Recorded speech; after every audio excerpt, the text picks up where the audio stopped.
Analysis আমার মনে হয়েছে বদরের যুদ্ধে এখানেই আমাদের পজিশনিংটা হইলে ভালো হয়।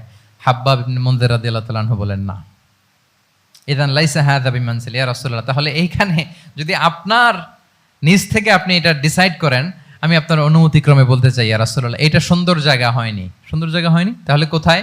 হাব্বাব বললেন ওইখানে, ওই যে বদরের একটা কুয়া আছে, এখানে পানির সোর্স আছে, আমরা যদি ওইখানে একটা ব্লকেট দিয়ে দাঁড়াতে পারি, তাহলে কোরাইশরা এসে আর পানি খেতে পারবে না, ওরা পানি না খেয়েই মরবে, যুদ্ধেও মরবে, পানির অভাবেও মরবে। আল্লাহু আকবার। এক মুহূর্ত দেরি করলেন না রাসূল সাল্লাল্লাহু আলাইহি ওয়াসাল্লাম। এই অপিনিয়ন পাওয়ার সাথে সাথেই বললেন, এই সেনা ক্যাম্প এখান থেকে উঠে হাব্বাব যেখানে বলেছে ওইখানে যে সেনা শিবির স্থাপন করো। এক সেকেন্ডও দেরি করেন নাই। তাহলে কোনো ইগোইস্টিক ঝামেলা ছিল না, ভেরি অ্যাকোমোডেটিভ ছিলেন রাসূল সাল্লাল্লাহু আলাইহি ওয়াসাল্লাম।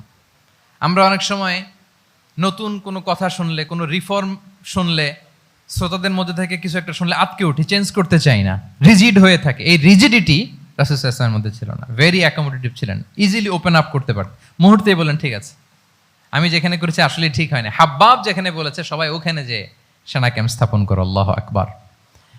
উনি চাইলে বলতে পারতেন, এই হাব্বাব তুমি কি আমার চেয়ে বেশি বুঝো?